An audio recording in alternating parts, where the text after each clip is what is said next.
ఇస్తాం తప్పకుండా.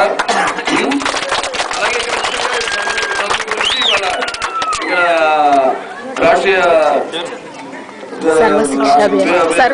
అభియాన్ కింద సర్వశిక్షణ అభియాన్ కింద ఇవాళ ఇక్కడ ఒక పాఠశాల మంజూరైంది. దానికి నిమిత్తం 7 లక్షల రూపాయలతో ఇవాళ ఇక్కడ పాఠశాల భవనాన్ని ఈనాడు శంకుస్థాపన చేయడం జరిగింది.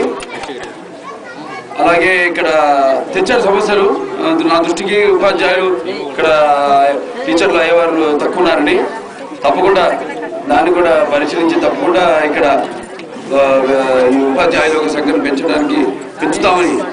అలాగే ముఖ్యంగా చదువు అన్నది చాలా ముఖ్యం అందరికీ. ఇవాళ చూస్తున్నాం మనం, ఈనాడు మనం అంతా బయట ప్రపంచంతో మనం పోటీ పడుతున్నాం. ఇవాళ పోటీ పడుతున్నప్పుడు మరి ఈనాడు మన వాళ్ళు ఎక్కడున్నా కూడా మన అందరూ గర్వంగా చెప్పుకునేటట్టు అనుకునేటట్టు వాళ్ళంతా ఎక్కడికక్కడ ఏ రంగంలో చూసినా కూడా వాళ్ళు ఆ రంగంలో మొదటి స్థానంలో ఉన్నారు. అలాగే ఇప్పుడు ఎన్నో అవకాశాలు పెరిగినాయి.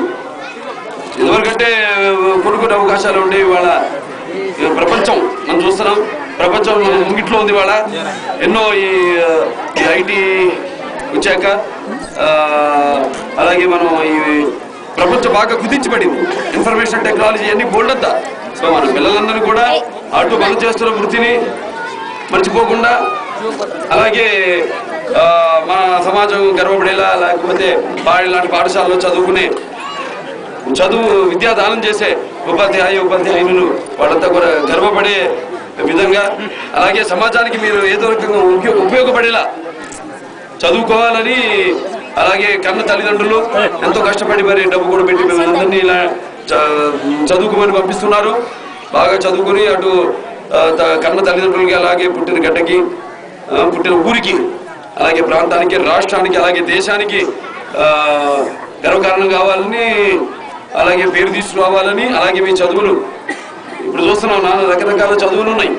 అటువంటి ఈ యొక్క ప్రపంచ వినాశనానికి కాకుండా ప్రపంచ ప్రయోజనానికి ఉపయోగపడేలా మీ చదువు సమాజానికి ఉపయోగపడాలని కోరుకుంటూ, అలాగే ఈ యొక్క ఇటువంటి కార్యక్రమాల్లో పాల్గొన్నందుకు ఎంతో ఆనందంగా ఉంది. ఇప్పుడే కాదు, ఎప్పుడు మీకు నేను అందుబాటులో ఉంటాను.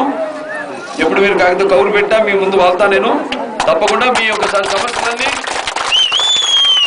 ఏమున్నా సరే, మా వాళ్ళు ఉన్నారు, మన వాళ్ళంతా మనంతా కలిసికట్టుగా, ఇదంతా మన కుటుంబం.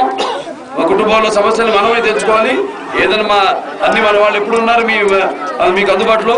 ఎప్పటికప్పుడు సమస్యలు వారి దృష్టికి తెచ్చినప్పుడు, నా దృష్టికి వచ్చినప్పుడు, ఇక్కడికి వచ్చి మిమ్మల్ని కలిసి మీ యొక్క సమక్షంలో చేసిన కార్యక్రమాలు అన్ని కూడా అయినాయా లేవా అన్నవి పరీక్షించి తప్పకుండా అన్ని మీకు అందుబాటులో ఉండేటట్టు, పనులన్నీ అయ్యేటట్టు ఈ యొక్క కార్యక్రమాన్ని ఇక్కడి నుంచి మొదలుపెట్టాను నేను ఈ రోజు నుంచి.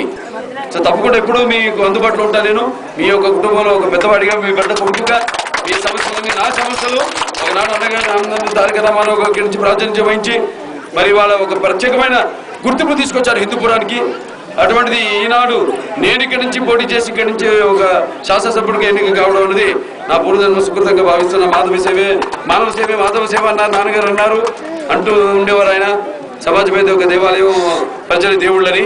అలాగే మీ సమస్యలన్నీ ఎటువంటి సమస్యలు ఉన్నా కూడా వాటిని తప్పకుండా పరిష్కరిస్తానని, అలాగే అభివృద్ధి కార్యక్రమంలో కూడా హిందూపురం ఇప్పుడు ఎంతోమంది వస్తున్నారు పారిశ్రామికవేత్తలు కానీ, అలాగే ఇక్కడ స్థానికంగా ఉన్న ఇక్కడ చదువుకున్న పిల్లలందరూ కూడా ఉద్యోగాలు, ఉపాధి కల్పించడం కోసమని ముఖ్యంగా ఎవరు వచ్చినా కూడా అదే నేను ముందు అడుగుతున్నాను. వాడిని మీరు పెట్టండి ఇక్కడ పరిశ్రమలు, మంచిది, చాలా మంచిది, మా ప్రాంతం అంతా అభివృద్ధి అవుతుంది.